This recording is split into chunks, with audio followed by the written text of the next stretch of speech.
बड़ी खुशी है हम लोग को, क्योंकि हम लोगों ने इसके लिए इतना संघर्ष किया है।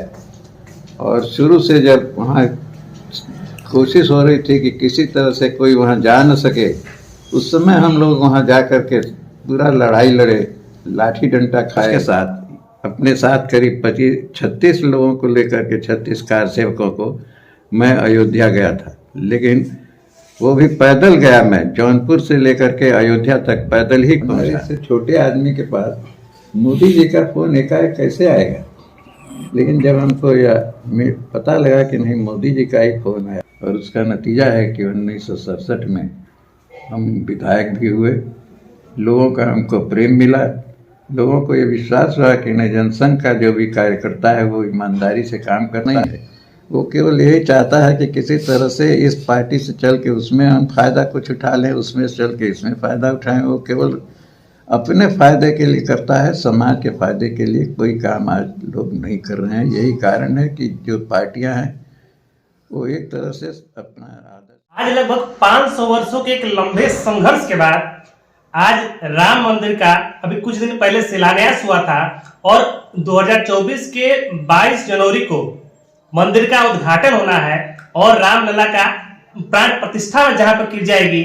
और ऐसे में मैं मौजूद हूं बिहार के कैमूर जिला में, और हमारे साथ एक ऐसे व्यक्तित्व हैं जो कभी महामना के बगिया के फूल काफी दिनों तक रहे और वहां से वो फिर वापस कैमूर आए और कैमूर में कुछ दिनों तक वकालत की, और यहाँ पर कैमूर में इन्होंने जनसंघ की फिर नींव डाली और फिर वो भभुआ के पहले विधायक के रूप में यहाँ पर रहे। और ऐसे में मैं इनसे बात करूंगा कि अभी चूंकि राम जन्मभूमि का उद्घाटन है और ऐसे में भभुआ के ऐसे पहले शख्स हैं जिनको मंदिर में निमंत्रण मिला हुआ है, तो ऐसे में मैं इनसे जानूंगा कि इनको कैसा लग रहा है उस निमंत्रण को प्राप्त करके, क्योंकि इन्होंने काफी संघर्ष उस राम मंदिर को बनवाने में इन्होंने काफी संघर्ष किया है। तो मैं इनसे जानूंगा कि क्या कुछ ये कहना चाहते हैं। बड़ी खुशी है हम लोग को, क्योंकि हम लोगों ने इसके लिए इतना संघर्ष किया है। और शुरू से जब वहाँ कोशिश हो रही थी कि किसी तरह से कोई वहाँ जा न सके, उस समय हम लोग वहाँ जा कर के पूरा लड़ाई लड़े, लाठी डंडा खाए। कितने हमारे साथी जो है शहीद हुए, और ये इतना बड़ा संघर्ष हुआ, उसके बाद ही जा कर के आज हम लोगों का ये कार्य सफल हुआ है। इसके लिए हम लोगों को बड़ी खुशी है अपने जीवन में यह देख कर के कि हम लोगों ने जिस संघर्ष को किया वो आज पूरा हो रहा है। ये हमारे लिए बहुत ही सौभाग्य की बात है, और हम समझते हैं कि सारे देश के लिए ये सौभाग्य की बात है कि आज रामचंद्र जी का पदस्थापन हो रहा है, जिसके लिए 500-700 वर्ष पहले से ही लड़ाई चली आ रही थी, और वो लड़ाई आज पूरी हुई है। जनता की लड़ाई है, जनता इसमें जीती है, और जनता इसके लिए लगी हुई है कि हमें रामचंद्र जी का यह कार्य पूरा हो, और घर घर से लोग रामचंद्र जी के लिए अयोध्या जाने के लिए आज तैयार है। ये दौर उस समय का है, लगभग मैं 90 के दौर की बात कर रहा हूँ कि जब मुलायम सिंह ने यह कहा था कि चिड़िया भी वहां अपना पर नहीं मार सकती। ऐसे में इन्होंने वहां पर कुछ साथियों के साथ जाकर वहां पर ऐसा साहसिक कदम दिखाया था। इसके बारे में आप क्या कहना चाहते हैं? हम लोग काफी प्रयास किए थे। जब जान गए कि वहाँ इस तरह का आदेश हो गया है मुलायम सिंह का, तो हम लोगों के मन में जिज्ञासा हुई कि नहीं, ये राम का काम है, इसको पूरा करने के लिए चाहे जैसे होगा हम लोग वहाँ अयोध्या पहुँचेंगे। और इस विश्वास के साथ अपने साथ करीब 36 लोगों को लेकर के 36 कार सेवकों को मैं अयोध्या गया था। लेकिन वो भी पैदल गया, मैं जौनपुर से लेकर के अयोध्या तक पैदल ही पहुँचा, और 3 दिन तक लग गया हम लोगों को। सुबह शाम चलते चलते काफ़ी लोग थक जाते थे, लेकिन फिर भी इतना बड़ा काम था कि उसके लिए उनको चिंता नहीं होती थी कि हम कहाँ चल रहे हैं, कैसे चल रहे हैं। दिन में चलते थे, रात को छिपते थे, कभी रात को चलते थे, दिन में छिपते थे। ऐसे करते करते हम लोग 3 दिन में पहुँचे थे अयोध्या, और आज संयोग से वो सारा काम पूरा हुआ। और वहाँ जा कर के हम लोगों को कितना यातना से झेलनी पड़ी वो हम लोग जानते हैं। हमारा हाथ लाठी डंडा खाया टूट गया था, हमारे कुछ कार्यकर्ता जो सहयोगी थे उनको काफ़ी लाठी लगी थी, लेकिन सारे सब कुछ बात आज देखने के बाद भूल गए हम लोग कि हमको क्या लगा था क्या नहीं लगा था। इतने संघर्ष का करने के बाद आपको उसका प्रतिफल मिलने जा रहा है, तो इस पे आप कैसा फील कर रहे हैं और क्या कुछ कहना चाहेंगे उस पर? मुझे बड़ी खुशी है। अब इससे अधिक क्या खुशी हो सकती है कि जिस काम के लिए हम लोगों ने प्रयास किया था वो आज पूरा हो रहा है और सारे देश के लोगों के अंदर इसकी खुशी है। उसमें हमको तो यही कहना है कि भगवान ने हम लोगों की बात सुन लिया और आज वो काम पूरा हो रहा है। श्री राम जय जय राम। ऐसे में आपको वहां से आमंत्रण पत्र भी मिला हुआ है, तो क्या आप जाने के विचार में हैं कि नहीं? मुझे बड़ी खुशी है कि मुझे आमंत्रण पत्र मिला है, लेकिन चूँकि हमारी स्थिति ठीक नहीं है, स्वास्थ्य ठीक नहीं है, मेरी उम्र इस समय 94 साल की हो गई है। ऐसी स्थिति में मैं जाऊंगा तो नहीं, लेकिन अपने तमाम सहयोगियों को हम लोग प्रेरित किए हैं कि वो लोग वहाँ जाएंगे। लगभग 100 से 150 लोग यहाँ से हम भेजने का प्रयास कर रहे हैं। और एक वाक्य मैं आपके साथ शेयर करना चाहता हूं कि कोरोना के समय में मोदी जी खुद प्रधानमंत्री जो थे, उन्होंने इनके पास फोन किया और इनका हाल चाल लेने का काम किया। तो ऐसे में वो मंदिर का उद्घाटन करने वाले हैं, तो ऐसे में इस पर आप क्या कहना चाहेंगे? तो बहुत ही अच्छी बात है। मोदी जी ही देश के इस समय एकमात्र खेवनहार हैं। आज सारा देश अगर देख रहा है तो मोदी जी की तरफ देख रहा है और मोदी जी पर ही सारा विश्वास है लोगों का कि अगर मोदी जी रहेंगे तो देश और आगे बढ़ेगा।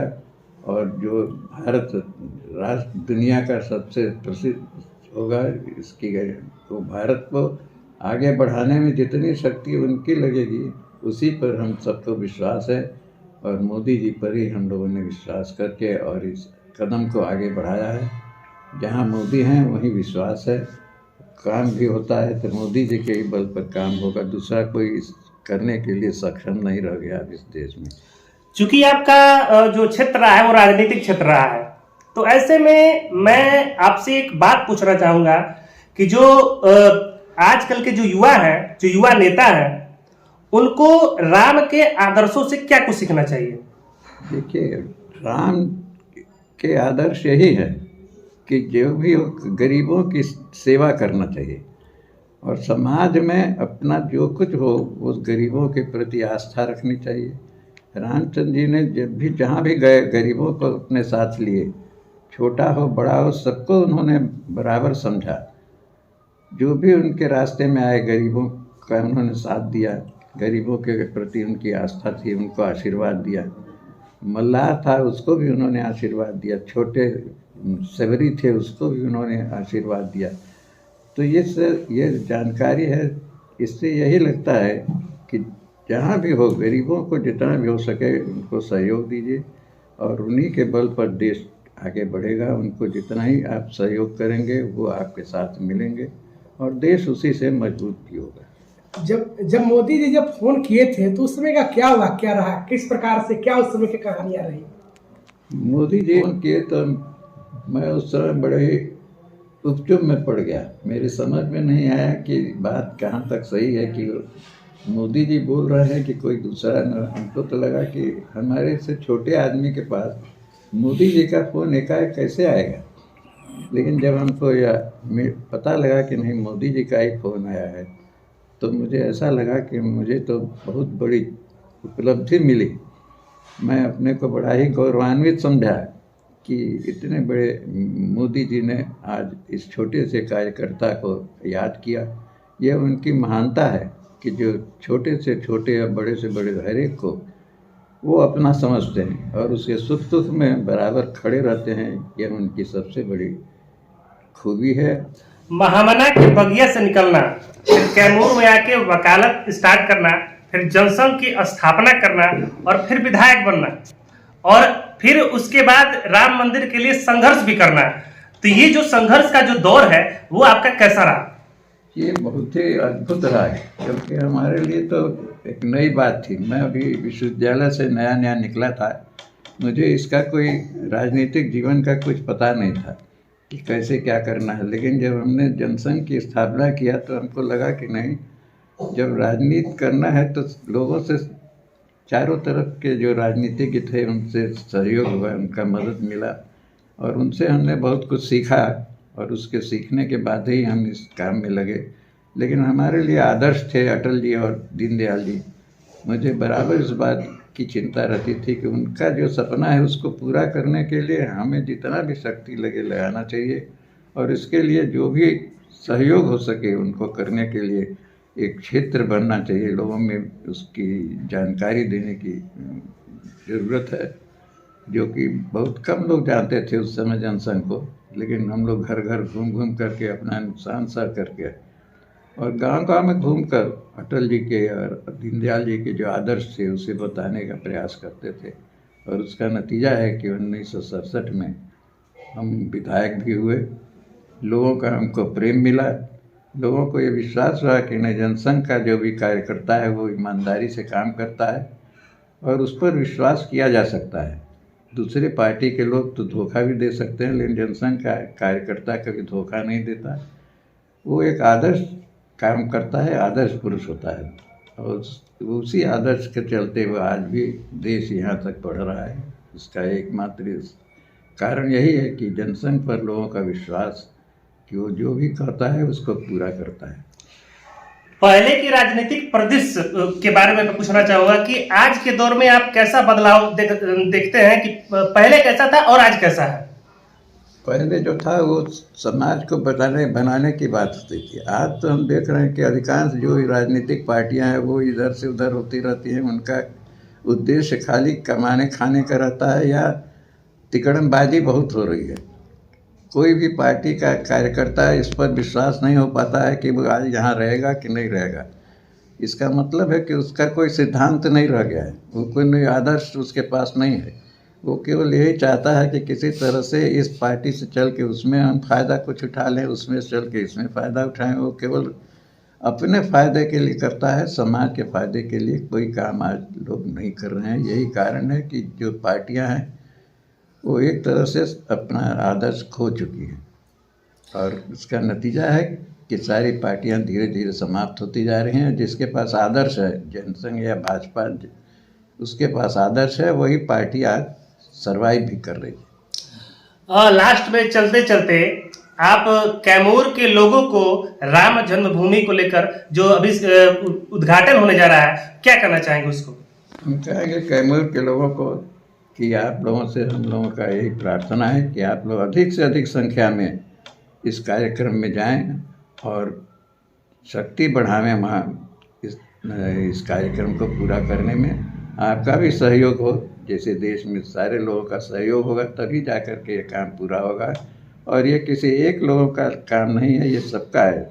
छोटा हो बड़ा हो जो भी हो, उस सबके राम हैं, राम सबके होते हैं। इसलिए सबसे हम प्रार्थना करेंगे कि जो भी हो, जिसमें जितनी भी आस्था है वो वहाँ पहुँचकर इस कार्य को सफल बनाने में अपना योगदान दे। मैं आपसे यही प्रार्थना करूँगा। वंदे भारत समाचार से बात करने के लिए आपका बहुत बहुत धन्यवाद। धन्यवाद। मैं भी बहुत खुशी है कि आपने हमसे कुछ बातें पूछी, मेरे पास जो भी जानकारी थी आपको देने का प्रयास किया। मैं इसके लिए आपका बहुत ही आभारी हूँ। धन्यवाद। तो आप सभी को जय श्री राम। मैं ये इंटरव्यू आपको कैसा लगा?